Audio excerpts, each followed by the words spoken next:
Hello दोस्तों, मैं ओम प्रकाश प्रगति IAS में एक बार फिर आप सभी लोगों का स्वागत करता हूं। जैसा कि हम लोग आप लोग देख रहे हैं, हम लोग पॉलिटी सीरीज डिस्कस कर रहे हैं और यह जो सीरीज चल रहा है ये UPSC, BPSC, UP PCS, MP PCS, Chhattisgarh PCS, जितने भी हिंदी पट्टी के हिंदी माध्यम के जितने पीसीएस हैं, जहाँ हिंदी भाषी क्षेत्र हैं, उन सभी क्षेत्रों के लिए वीडियो बहुत कारगर और बहुत लाभकारी सिद्ध होने वाला है। उसी के साथ जैसे दरोगा जैसे एग्जाम में, बिहार पुलिस जैसा एग्जाम हो गया, यूपी दरोगा हो गया, इन सभी एग्जामों में, बिहार एसएससी सीजीएल हो गया, इन सभी एग्जामों के लिए वीडियो बहुत लाभकारी साबित होने वाला है। इसके साथ ही साथ और क्या, इस जो ये पूरा लेक्चर चल रहा है हम लोग का, इस लेक्चर में हम लोग पीटी के साथ मेंस डिस्कस कर रहे हैं और बेसिक टू एडवांस इसी क्लास में, एक ही क्लास में आपको अलग से ना पीटी करना है ना मेंस करना है, सेम क्लास में आपका पीटी भी हो जाएगा और सेम क्लास में आपका मेंस का भी तैयारी हो जाएगा।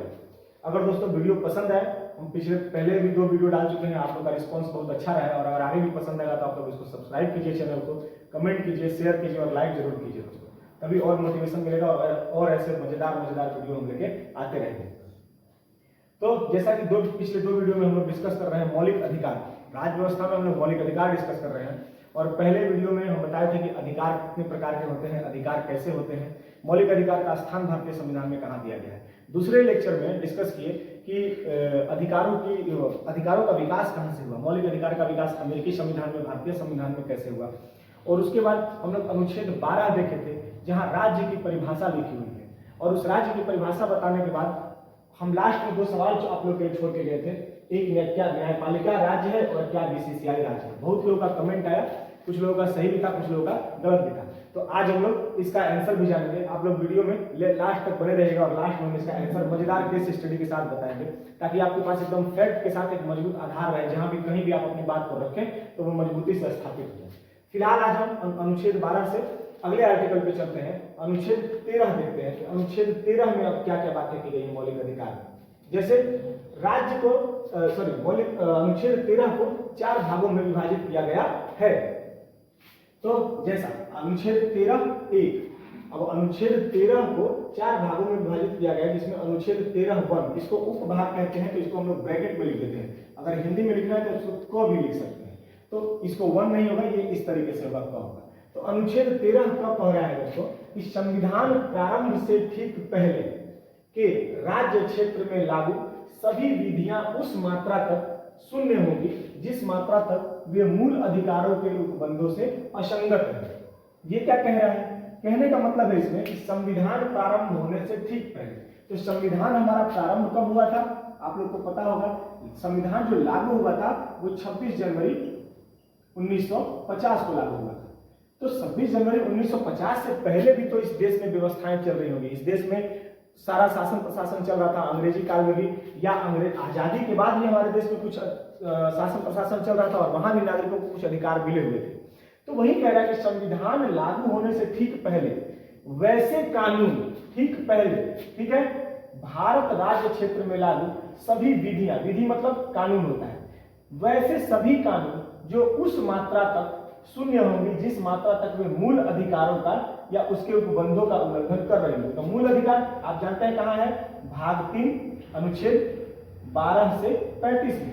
तो भाग 3 में जितने अधिकार मिले हुए, उन अधिकारों का अगर उल्लंघन, संविधान लागू होने से पहले कुछ ऐसे कानून रहे होंगे जो मौलिक अधिकारों का उल्लंघन कर रहे होंगे, जैसे मान लीजिए कोई कानून है जो समानता के अधिकार का उल्लंघन कर रहा है, तो वो कहां तक शून्य हो जाएगा? उस मात्रा तक शून्य हो जाएगा जिस मात्रा तक वो उल्लंघन कर रहा होगा।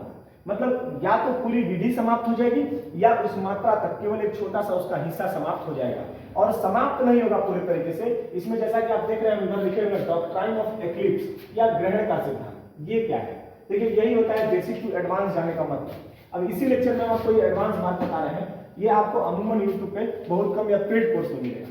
ठीक है, डॉक्ट्राइन ऑफ एक्लिप्स या ग्रहण का सिद्धांत क्या होता है? तो ग्रहण जैसे आप देखते हैं, ग्रहण कब लगता है? जब सूर्य हो, चंद्रमा हो और ये पृथ्वी है, सन, मून और अर्थ। तो अमूमन क्या होता है कि जब चंद्रमा जो है वो सूर्य के बीच में आ जाती है, सूर्य और पृथ्वी के बीच में आ जाती है, तो कौन सा ग्रहण हो जाता है? सूर्य ग्रहण हो जाता है, क्योंकि चंद्रमा की जो सूर्य की जो रोशनी है वो चंद्रमा छेद लेता है। तो इसी तरीके से ग्रहण का भी सिद्धांत, अब इसको कहते हैं ग्रहण, तो कुछ इसी तरीके का सिद्धांत इसमें भी लागू है जो अनुच्छेद 13(1) कह रहा है। ये क्या कह रहा है कि मान लीजिए कि मूल अधिकार लागू होने से पहले, जैसे कि एग्जांपल से इसको समझते हैं, सपोज कीजिए एग्जांपल है कि 1930 में कोई एक कानून रहा होगा कि राज्य किसी भी व्यक्ति की संपत्ति ले सकता है, राज्य किसी भी व्यक्ति की संपत्ति का अर्जन कर सकता है। अर्जन मतलब उसको एक्वायर कर सकता है, कुछ विकासात्मक कार्य हो सकते हैं, उन विकासात्मक कार्यों के लिए अर्जन कर सकता है। अब अगर ये 1930 का कानून है और मान लीजिए कि 26 जनवरी 1950 इस दिन क्या हुआ, हमारा संविधान लागू हुआ और इसमें एक अनुच्छेद लिखा गया था, अनुच्छेद 31। ये क्या कह रहा है, संपत्ति का अधिकार। ये कह रहा है दोस्तों संपत्ति का अधिकार। तो संपत्ति के अधिकार के आधार पर क्या था कि संपत्ति भी एक मौलिक अधिकार है, राज्य आपकी संपत्ति नहीं ले सकता है। तो जब नहीं ले सकता है तो ये 1930 वाला जो कानून है उस कानून पे क्या लग गया, ग्रहण लग गया। वो कानून समाप्त नहीं हुआ है बल्कि एक पर्दा, उसके ऊपर एक पर्दा पड़ गया है। कब तक, जब तक कि ये 26 जनवरी 1950 में अनुच्छेद 31 जो है वो तब तक मौलिक अधिकार में बना रहेगा। जैसे ही अनुच्छेद 31 मौलिक अधिकार से समाप्त हो जाएगा, पुनः ये 1930 वाला कानून जो है वो ग्रहण हट जाएगा और पुनः 1930 वाला कानून लागू हो जाएगा। तो बिल्कुल ऐसी व्यवस्था हुई भी जब 44वें संविधान संशोधन 1978 के द्वारा संपत्ति के अधिकार को मौलिक अधिकार से हटाकर अनुच्छेद 300 में रख दिया गया। 300 कब बना दिया गया, अनुच्छेद 300 कब बनाया गया और इसको मौलिक अधिकार से हटाकर एक वैधानिक, एक कानूनी अधिकार बना दिया गया। तो जैसा क्या हुआ, मान लीजिए कि 1930 में अब जो कानून था कि राज्य किसी व्यक्ति की संपत्ति ले सकता है, 26 जनवरी 1950 को संविधान लागू हुआ तो हुआ कि राज्य किसी व्यक्ति की संपत्ति नहीं ले सकता क्योंकि वो अनुच्छेद 31 मौलिक अधिकार का भाग है। परंतु जब 44वां संविधान संशोधन 1978 कर दिया गया तो उसमें यह बात किया गया कि अब राज्य किसी भी विकासात्मक कार्यों के लिए राज्य किसी भी व्यक्ति की संपत्ति अर्जित कर सकता है, परंतु कुछ मुआवजा देना होगा।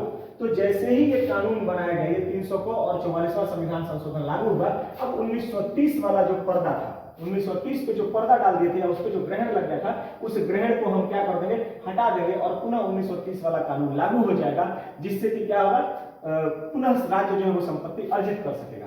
इसी व्यवस्था को या इस सिद्धांत को हम लोग कहते हैं ग्रहण का सिद्धांत या डॉक्ट्राइन ऑफ एक्लिप्स। ये कहता है अनुच्छेद 13 क में या 13(1) में। अब आते हैं अनुच्छेद 13(2).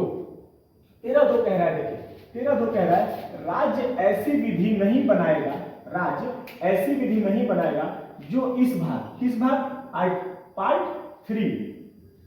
3 मतलब मौलिक अधिकार, जो इस भाग में प्रदत्त मतलब दिए हुए, इस भाग में अधिकारों का उल्लंघन करता हूं, ठीक है, या न्यून करता हूं, उनको छोटा करता हूं, ऐसी कोई विधि उस मात्रा तक शून्य होगी जिस मात्रा तक उल्लंघन हो रहा। ठीक है, अब इस बात को समझ लें, एक बार फिर पढ़ देते हैं आप लोगों के लिए। राज्य ऐसी विधि नहीं बनाएगा जो इस भाग में प्रदत्त अधिकारों का उल्लंघन करता हो या न्यून करता हो, ऐसी कोई विधि उस मात्रा तक शून्य होगी जिस मात्रा तक उसका उल्लंघन करती हो। ठीक है, तो अब इसको समझते हैं, इसमें क्या सिद्धांत है। ये पहले तो ये बात कह रहा है कि राज्य ऐसा कोई कानून का निर्माण नहीं करेगा जो मौलिक अधिकारों का उल्लंघन करती हो या मौलिक अधिकारों को छोटा करती हो। ये क्या सिद्धांत है या ये कहां लागू होगा, तो इसको भी एग्जांपल से समझते हैं। अच्छा, इसमें भी एक सिद्धांत दे रखा है, उस सिद्धांत को कहते हैं डॉक्ट्राइन ऑफ सेवरेबिलिटी, या अलग करने का सिद्धांत या काटने का सिद्धांत। तो आपको इस सिद्धांत में एग्जांपल लेकर इस बात को हम बता देते हैं कि राज्य ऐसी विधि नहीं बनाएगा जो मूल अधिकारों का उल्लंघन करती हो। कैसे, जैसे आइए अभी एग्जांपल में ही ले लेते हैं इसको। सपोज दैट आप मान लीजिए कि कृषि कानून बिल अभी आया है, खूब चर्चा हुआ था कृषि कानून। अब इस कृषि कानून में कुछ इसमें मान लीजिए कि एक क्लॉज दे रखा है, 2 क्लॉज, 3 क्लॉज और 4 क्लॉज। पहली बात बोला कि इस तरीके से राज्य जो है वो इस तरीके से किसानों से अनाज कर देगी। दूसरी बात में बोला गया कि जमीन जो है वो एक जैसे क्या कह सकते हैं उसको कि सामुदायिक स्तर पर सभी जमीनों को सामूहिक खेती के माध्यम से कृषि किया जाएगा। तीसरे में कह रहा है, तीसरा क्लॉज इस कानून का कह रहा है कि परिवहन के साधनों का इस कुछ व्यवस्था किया जाएगा, राज्य जो अपने द्वारा परिवहन की व्यवस्था करेगा। और चौथे में कह रहा है कि जो निजी कंपनियां हैं, निजी कंपनी भी किसानों से, निजी कंपनियां भी किसानों से जमीन लीज पर लेकर खेती करवा सकती है, कि निजी कंपनियां भी जमीन लीज पर लेकर खेती करवा सकती हैं। अब देखिए, अब इसमें कौन सा, मान लीजिए कि इसमें निजी कंपनियों के अगर खेती करने से किसी किसान के मौलिक अधिकार का हनन हो रहा है, व्यापार का, या जैसे आर्टिकल 19 में लिखा गया है व्यापार का अधिकार है आपको, या कोई भी रोजगार चुनने का अधिकार है, और अगर निजी कंपनी अगर मान लीजिए कि खेती करने में अगर शामिल हो जाती है तो वो किसान के खेती करने या इन सब अधिकारों का उल्लंघन हो रहा है।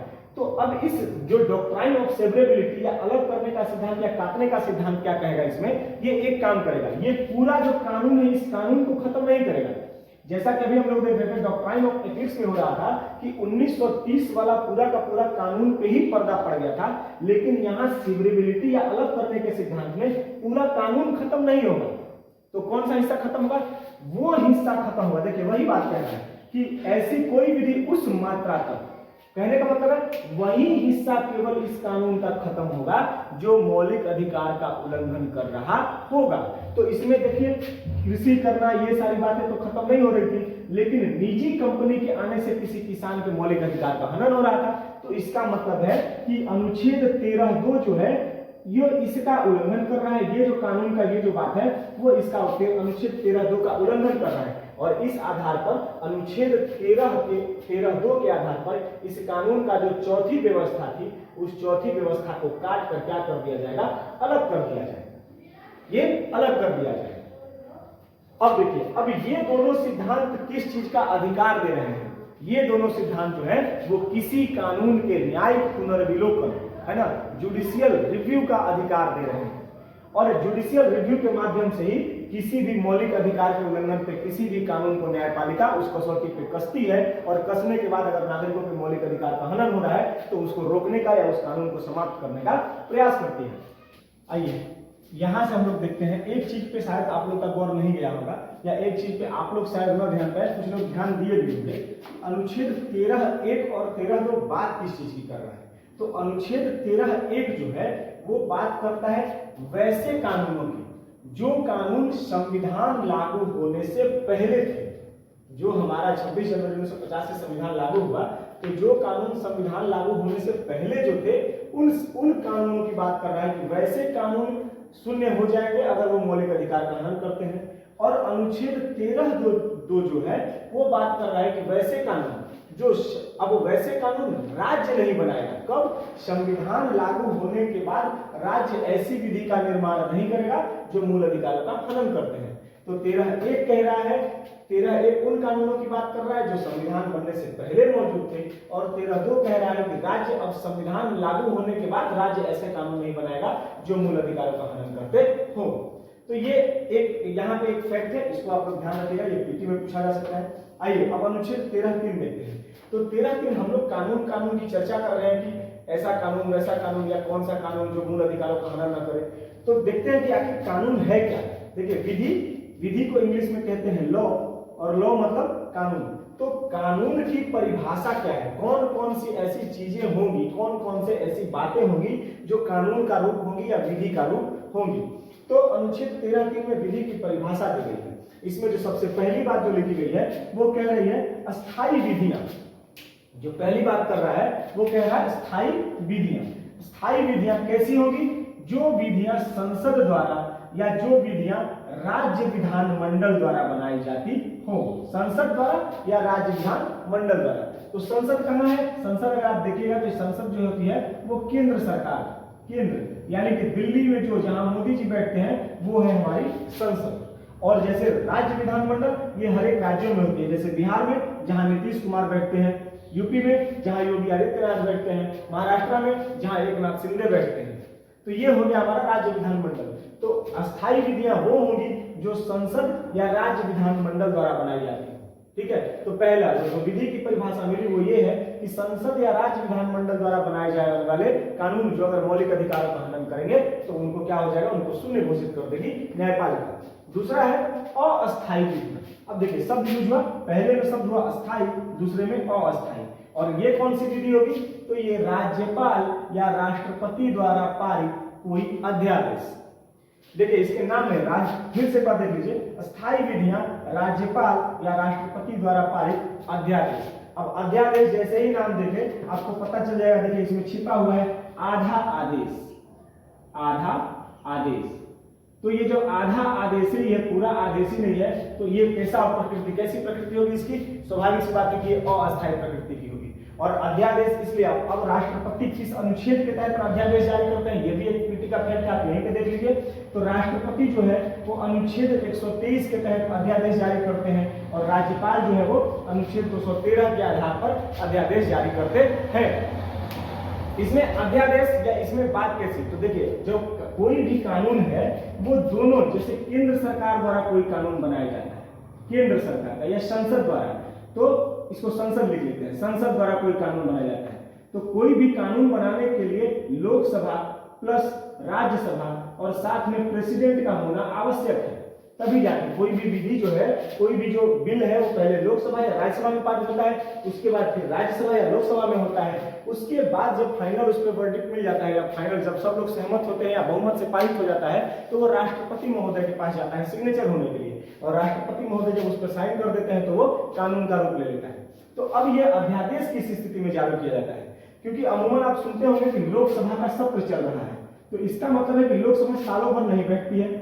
संविधान में लिखा गया है कि लोकसभा साल में कम से कम 2 बार जरूर मिलेगी, 6-6 महीने पे, एक वर्ष में 6-6 महीने पे 2 बार मिलेगी, लेकिन हमारी जो लोकसभा है वो 3 बार मिलती है। कब कब? एक तो होता है शीतकालीन सत्र, एक होता है बजट सत्र और एक होता है मॉनसून सत्र। ये 3 सत्रों में जो हमारी लोकसभा है वो मिलती है, और ये 2-2 महीने, अमूमन 2-2 महीने का होता है। तो मान लीजिए कि जो बजट सत्र है वो जनवरी में प्रारंभ हुआ और मार्च में मान लीजिए खत्म हो गया।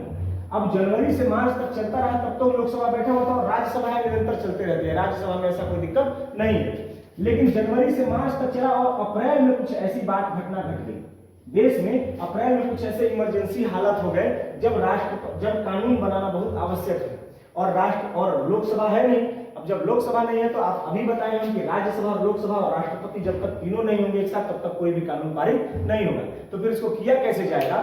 तो करने के लिए क्या करेगा कि अब राज्यसभा से अकेले बनेगा नहीं, तो राष्ट्रपति महोदय जो है वो अपने एक लेटर पैड पे या जिस भी तरीके अनुच्छेद 123 का प्रयोग करेंगे और एक अध्यादेश पारित कर देंगे। ये अध्यादेश एक तरीके का संसद द्वारा बनाए गए कानून के समक्ष ही उतना ही समानता या उतना ही पावर रखता है। फिर जब लोग अभी कितने दिन के लिए अस्थायी क्यों कहा जा रहा है? क्योंकि ये जो अध्यादेश है दोस्तों, ये अध्यादेश केवल 6 महीने के लिए ही वैलिड होता है। क्योंकि संविधान में लिखा हुआ है कि लोकसभा साल में 2 बार, एक वर्ष में 2 बार जरूर मिलेगी। अब जब जरूर मिलेगी तो 6 माह तक वैलिड है और अगले 6 माह के बाद जरूर लोकसभा बैठ जाएगी, और जैसे ही लोकसभा बैठेगी तो ये जो अध्यादेश है ये लोकसभा और राज्यसभा में फिर से पेश किया जाएगा। अगर ये अध्यादेश पूर्ण बहुमत से पारित हो जाता है तो सेम यही अध्यादेश कानून बन जाएगा। और मान लीजिए अगर लोकसभा या राज्यसभा में पारित नहीं होता है तो ये 6 माह के बाद, स्वाभाविक सी बात है कि 6 माह बाद अपने आप इसका कार्यकाल जो है या इसका जो काम है वो समाप्त हो जाएगा। परंतु इस अध्यादेश को जारी करने के बाद इसके अंतर्गत जितने कार्य किए गए हैं वो सारे कार्य समाप्त नहीं होंगे, वो सारे कार्य वैलिड रहेंगे। इस कानून के तहत जितने भी कार्य किए जाएंगे वो सारे वैलिड रहेंगे, ना कि कानून भले समाप्त हो जाएगा अगर पारित नहीं होगा, लेकिन वो उसके द्वारा किए गए कार्य जो है वो उसी तरीके से अपना बरकरार रहेंगे, उसको खत्म नहीं किया जा सकता है।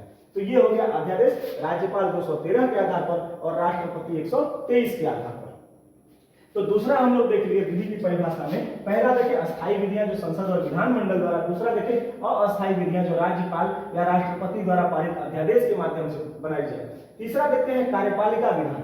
अब कार्यपालिका क्या है? तो जैसा कि आप जानते हैं जो हमारी प्रशासनिक व्यवस्था है, जो हमारा शासन प्रशासन चलता है, उसमें 3 जो लोकतंत्र है उसके 3 पिलर है, डेमोक्रेसी के 3 पिलर है लोकतंत्र। कौन कौन? एक है न्यायपालिका, दूसरी है विधायिका और तीसरी है कार्यपालिका। तो विधायिका तो हम लोग देख लिए, विधायिका का मतलब ये संसद या विधानमंडल। विधायिका मतलब जहां विधान बनाए जाते हैं उसे विधायिका कहते हैं। अब कार्यपालिका द्वारा भी कुछ आदेश जारी किए जाते हैं और वो भी कैसे होंगे? कानून का ही रूप ले लेते हैं। अब मान लीजिए कि कुछ ऐसा कानून है जो अचानक से राज्य सरकार पास नहीं कर सकती है, कुछ ऐसे कानूनों की आवश्यकता पड़ गई उसको राज्य सरकार पारित नहीं कर सकती है, उतना समय नहीं है, तो कौन करेगा? अब कार्यपालिका में होते कौन कौन है? तो एक तो मंत्री महोदय लोग हैं, या दूसरा जो नौकरी के माध्यम से जैसे IAS PCS या जो भी अधिकारी हैं वो सारे अधिकारी चले जाते हैं, वो सब कार्यपालिका में आ जाएंगे।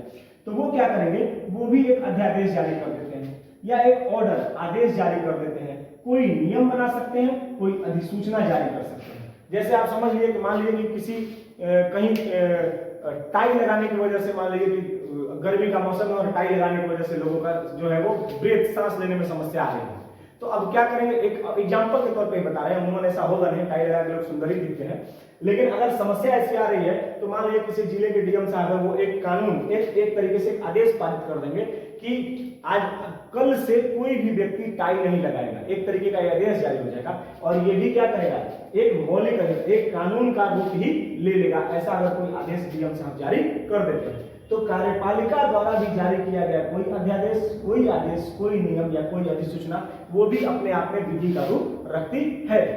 चलिए, तो 3 देख लीजिए। अब चौथा देखते हैं, विधि का बल रखने वाली, चौथी बात कह रहा है विधि का बल रखने वाली कोई रूढ़ी या प्रथा, विधि का बल रखने वाली कोई रूढ़ी या प्रथा।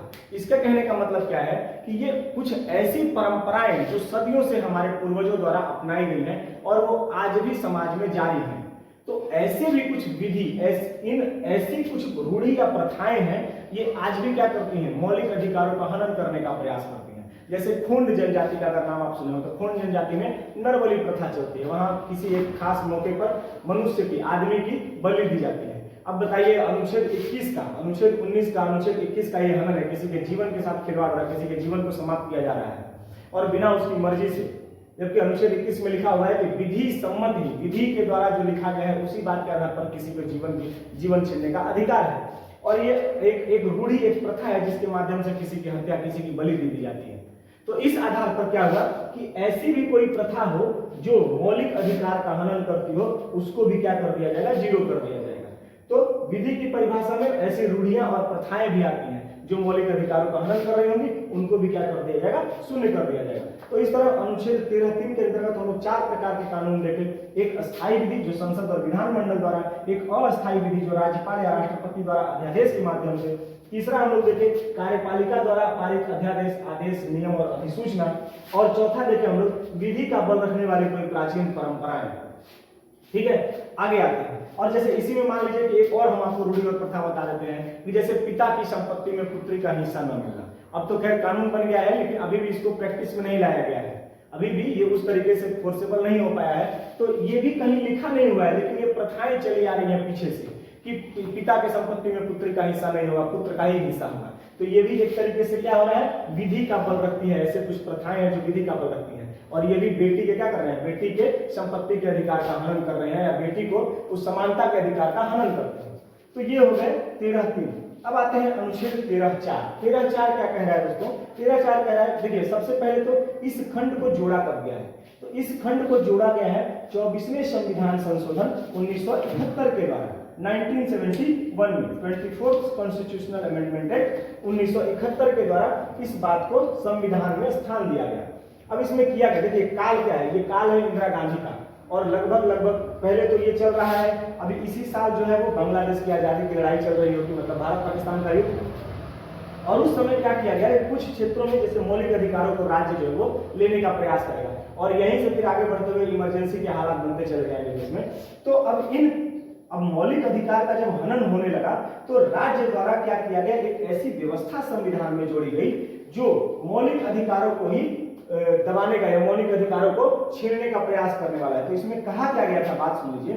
संविधान के 24वें संविधान संशोधन 1971 के द्वारा इस बात को इसमें जोड़ा गया और कहा गया कि अगर मौलिक अधिकार में किसी प्रकार का संशोधन किया जाता है, ध्यान से सुनिएगा, अगर मौलिक अधिकार में किसी प्रकार का संशोधन किया जाता है तो उसे न्यायालय में चुनौती नहीं दी जा सकती है, उस कानून को न्यायालय में चुनौती नहीं दी जा सकती है। अब सोचिए ये कितना बड़ा बात हो गया कि अब राज्य जब मन करे, जैसा मन करे वैसा कुछ ऐसा कानून बना दे जिसके वजह से मान लीजिए अस्पृश्यता का अंत आर्टिकल 17 में कहा गया है, और अस्पृश्यता को सरकार राज्य ही प्रैक्टिस करवाने लगे। कुछ ऐसे कानून बना दे जिसकी वजह से अछूत लोगों के साथ स्वाभाविक है कि दुर्भावना जैसे व्यवहार, मतलब दोगल दर्जे का व्यवहार किया जाने लगे, तो उनके तो अधिकारों का हनन हो गया। और राज्य ऐसा कानून अगर बना देता है तो जब तक ये व्यवस्था थी तब तक तो उसके मूल संविधान में संशोधन करके ये बात डाल दिया और उस पर कोई चुनौती नहीं दी जा सकती। तो इस तरीके से तो समानता और इस तरीके से मूल अधिकार की बात ही समाप्त हो जाती। तो फिर किया क्या गया, तो आगे बढ़े और एक केशवानंद भारती का मामला आया। आप लोग जानते हो कि बहुत फेमस केस है केशवानंद भारती का, इसमें बहुत सारा चीज किया गया और उसमें न्यायपालिका ने एक बहुत जबरदस्त कॉन्सेप्ट डाला संविधान में। और 1900 ये केशवानंद भारती केस जो है वो चर्चा में आया 1973 में 1973 में इस पर फैसला आया और फैसले में कहा गया, न्यायपालिका ने कहा एक मूल ढांचे का कॉन्सेप्ट बनाया, मूल ढांचे की संकल्पना, और कहा कि संविधान के मूल ढांचे में अगर कोई भी संशोधन किया जाएगा, संविधान के मूल ढांचे में अगर कोई भी संशोधन किया जाएगा तो उस पर न्यायपालिका न्यायिक पुनर्विलोकन कर सकती है या न्यायिक पुनरीक्षण कर सकती है। इसको जुडिशियल रिव्यू भी कहते हैं। न्यायपालिका जो है वो जुडिशियल रिव्यू कर सकती है। और जैसे ही ये बात आया, ये जो 1971 वाला जो संविधान संशोधन था, इसका बात खत्म हो गया। अब मूल ढांचा क्या है? मूल ढांचा वही है दोस्तों जो 26 जनवरी 1950 को लागू हुआ था। 26 जनवरी 1950 को लागू हुआ था। ये संविधान का मूल ढांचा है। और ये कौन डिसाइड करेगा कि मूल ढांचा क्या है? न्यायपालिका से पूछा गया कि भाई कौन डिसाइड करेगा कि मूल ढांचा क्या है? तो न्यायपालिका बोली कि जब जब ऐसी परिस्थितियां आएंगी और समय समय पर न्यायपालिका आपको बताते रहेगी कि मूल ढांचे का हिस्सा क्या है और क्या नहीं है। तो ये रहा मूल ढांचे का कॉन्सेप्ट। और इस तरीके से हम लोग अनुच्छेद 13(1), 13(2), 13(3) और 13(4) को देख चुके हैं। अब देखिए, अब आते हैं हम लोग जो पिछले लेक्चर में, हम पिछले लेक्चर में जब आर्टिकल 12 पढ़ा रहे थे और वहां पे एक चर्चा छेड़ के आप लोग के लिए एक प्रश्न छोड़कर गए थे हम। वो प्रश्न था कि क्या न्यायपालिका राज्य है और क्या बीसीसीआई राज्य है? तो आप लोग को ऊपर दिख रहा होगा ये प्रश्न हम लिख दिए हैं कि क्या बीसीसीआई राज्य है या क्या न्यायपालिका राज्य है। तो आइए सबसे पहले डिस्कस करते हैं क्या न्यायपालिका राज्य है, क्योंकि बहुत आवश्यक है।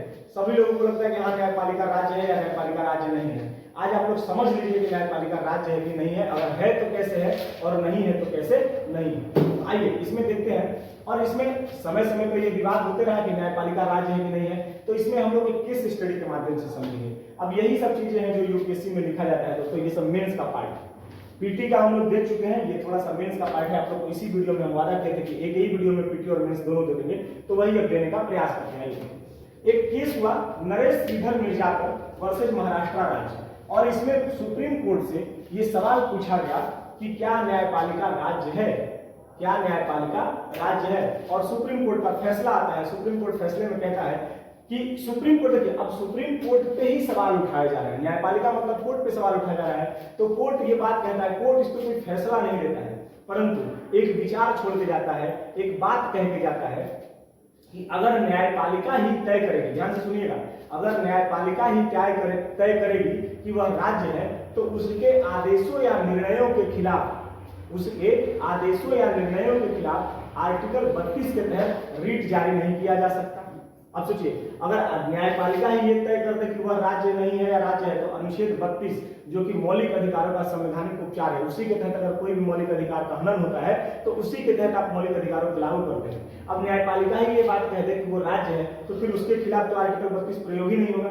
तो न्यायपालिका अपना फैसला सुरक्षित रख दिया और केवल एक तरीके से चर्चा छोड़ गया समाज में कि आप फिर से इस पर चर्चा कीजिए कि क्या न्यायपालिका राज्य है। और ऐसे आदेशों से, अब इसी में आगे ही बात कह रहा है। पहली बात क्या बोला कि अगर न्यायपालिका ही यह बात तय कर दे कि उसके आदेशों और निर्णयों के खिलाफ आर्टिकल 32 के तहत रीट जारी नहीं किया जा सकता, क्योंकि ऐसे आदेश या निर्णय नागरिकों के मौलिक अधिकारों का हनन करते हैं, नागरिकों के मौलिक अधिकारों का हनन करते हैं। सही स्वाभाविक सी बात है कि न्यायपालिका जब भी कोई फैसला देगी तो एक पीड़ित पक्ष होता है और एक जो होता है जो दोषी होता है। तो पीड़ित पक्ष को तो फैसला मिल जाएगा, पीड़ित पक्ष तो खुश होगा, लेकिन दोषी के किसी न किसी मौलिक अधिकार का तो हनन होगा।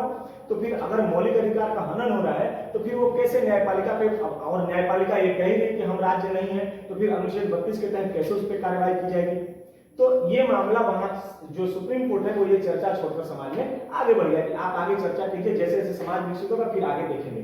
तो फिर आगे बढ़ते गए, ये 1966 का मामला था पहला, नरेश श्रीधर मिर्जाकर वर्सेस महाराष्ट्र राज्य। फिर जब से ही आगे बढ़े तो एक और केस हुआ सुप्रीम कोर्ट में, AR अंतुले वर्सेस RS नायक, AR अंतुले वर्सेस RS नायक 1988 में। और यहाँ पे संवैधानिक पीठ बैठी, 7 जजेस की बेंच और बहुमत से फैसला हुआ।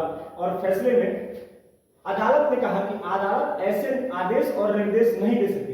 दूसरे में सुप्रीम कोर्ट क्या फैसला दे दिया है कि अदालत ऐसे आदेश और निर्देश नहीं दे सकती जो नागरिकों के मौलिक अधिकारों का उल्लंघन करते हैं, अर्थात न्यायपालिका आर्टिकल 12 के तहत राज्य है। देखिए, अब सुप्रीम कोर्ट ही क्या कह रहा है कि न्यायपालिका ऐसे आदेश और निर्देश नहीं दे सकती जिसके वजह से मौलिक अधिकारों का उल्लंघन हो। तो इससे ये बताने का प्रयास किया जा रहा है कि अब जो न्यायपालिका है वो अनुच्छेद 12 के तहत राज्य है, ठीक है। लेकिन इससे समस्या क्या थी? अब समस्या यही फिर से आ गई कि फिर सजा ही नहीं दे पाएंगे, न्यायपालिका किसी को सजा दे ही नहीं पाती। तो फिर से एक विचार छूट गया और फिर से एक चर्चा गर्म हुई कि अब क्या हो, अब भाई अब कैसे होगा? जब न्यायपालिका न्याय ही नहीं दे पाएगी तो फिर न्यायपालिका को एस्टेब्लिश करने का मतलब क्या रहेगा?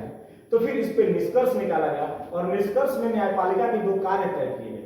तो न्यायपालिका का कार्य क्या तय किया गया? तो पहला कार्य तय किया गया कि एक तो विधायी कार्य कर रही है वो, अब कैसे विधायी कार्य करिए वो भी बता रहे हैं, और दूसरा कार्य वो कार्यपालिका जैसा कर रही है। तो कब वो विधायी कार्य करेगी? देखिए, सुप्रीम कोर्ट जो है न्यायपालिका, हमारे यहाँ जो राज्य है वो 3 तरीके से बटे हुए हैं। जो स्टेट है कैसे कैसे, एक तो केंद्र सरकार है, फिर राज्य सरकार है और फिर स्थानीय सरकार है, ठीक है। लेकिन न्यायपालिका का एक ही स्ट्रक्चर है, सुप्रीम कोर्ट, और सुप्रीम कोर्ट के अंदर में ही हाई कोर्ट, और हाई कोर्ट के अंदर में ही डिस्ट्रिक्ट कोर्ट। तो ये सारे जो है वो खरारकी, जो कोर्टों की जो न्यायपालिका है वो एक ही सिस्टम से काम करती है। तो न्यायपालिका अपने नीचे जितने भी कोर्ट हैं, जो सुप्रीम कोर्ट के नीचे जितने भी कोर्ट हैं, उनके लिए कानून वगैरह, उनके लिए वो कैसे कार्य करेंगे ये सब सुप्रीम कोर्ट ही तय करता है। तो यहाँ पे वो विधायी कार्य कर रहा है। लेकिन कार्यपालिका का कार्य कैसे कर रहा है? तो वो उनकी देख रेख, उनकी जांच करता है, जा जाके समय समय पर रिपोर्ट लेता है कि आप कैसे कार्य कर रहे हैं। उनके आदेश, जो हाई कोर्ट है उनके आदेशों पर वो फिर से पुनर्विलोकन करता है। तो इस तरह वो कार्यपालिका का, जैसे जजों की नियुक्ति करता है, इस आधार पर वो कार्यपालिका जैसा भी कार्य कर रहा है। तो इसमें निष्कर्ष निकला कि जब वो विधायी कार्य कर रही होगी, न्यायपालिका जब विधायी कार्य कर रही होगी, और जब कार्यपालिका, मतलब जब कार्यपालिका कार्य कर रही होगी, इसकी 2 कार्य तय किए गए और इसमें बताया गया कि जब न्यायपालिका न्याय दे रही होगी और जब जजों की नियुक्ति कर रही होगी, ध्यान से सुनिएगा, जब न्याय दे रही होगी न्यायपालिका और जजों की नियुक्ति कर रही होगी, उस समय न्यायपालिका राज्य या राज्य के परिभाषा में नहीं आएगी। यानी कि उस आधार पर न्यायपालिका मौलिक अधिकारों का हनन नहीं कर रही होगी। लेकिन इसके अलावे वो कोई और कार्य कर रही होगी, जितने और प्रशासनिक कार्य कर रही होगी, उन सभी कार्यों में न्यायपालिका जो है वो राज्य की परिभाषा में आएगी। तो आप ये पीटी फैक्ट याद रखिएगा, जब न्यायपालिका न्याय दे रही होगी या जब जजों की नियुक्ति कर रही होगी, उस समय वो राज्य नहीं है। लेकिन इसके अलावे वो और कोई कार्य कर रही होगी तो वो राज्य की परिभाषा में आएगी। तो पहला तो हम लोग देख लिए कि न्यायपालिका राज्य है कि नहीं है। अब दूसरा आते हैं कि क्या बीसीसीआई राज्य है? तो यहां देख लेते हैं। तो सबसे पहले तो बीसीसीआई से आप लोग का परिचय। तो बीसीसीआई है क्या? बीसीसीआई जो है, देखिए अभी आईपीएल का सीजन चल रहा है, आप लोग देख भी रहे होंगे आईपीएल खूब जम के रात में एकदम 11:30 बजे तक। तो आईपीएल में कौन कंडक्ट करा रही है? जो संस्था है उसका नाम है BCCI, board of cricket control for India, है ना। इसका जो फुल फॉर्म है वो है board of cricket control for India. तो ये क्रिकेट को कंट्रोल करने का कार्य करती है। तो प्रश्न उठा कि क्या बीसीसीआई राज्य है? और ये प्रश्न उठा कब? समय समय पे अमूमन ये प्रश्न उठते रहा, लेकिन सबसे बड़ा जो विवाद रहा वो रहा जी टेलीफिल्म्स लिमिटेड वर्सेज भारत संघ 2005 का ये मामला है। तो ये मामला था क्या? अब जो बीसीसीआई है वो क्रिकेट के लिए हमेशा हर एक प्रत्येक वर्ष जो है वो मैच को दिखाने के लिए, मैच के प्रसारण के लिए कुछ टेंडर जारी करती है, और जो भी चैनल है वो खरीद लेते हैं और उसके बाद वो अपने चैनल पर प्रसारित करते हैं। तो जी टेलीफिल्म्स भी एक बार बोली लगाई 2005 में, और इसकी बोली को जो है वो बीसीसीआई ने रद्द कर दिया।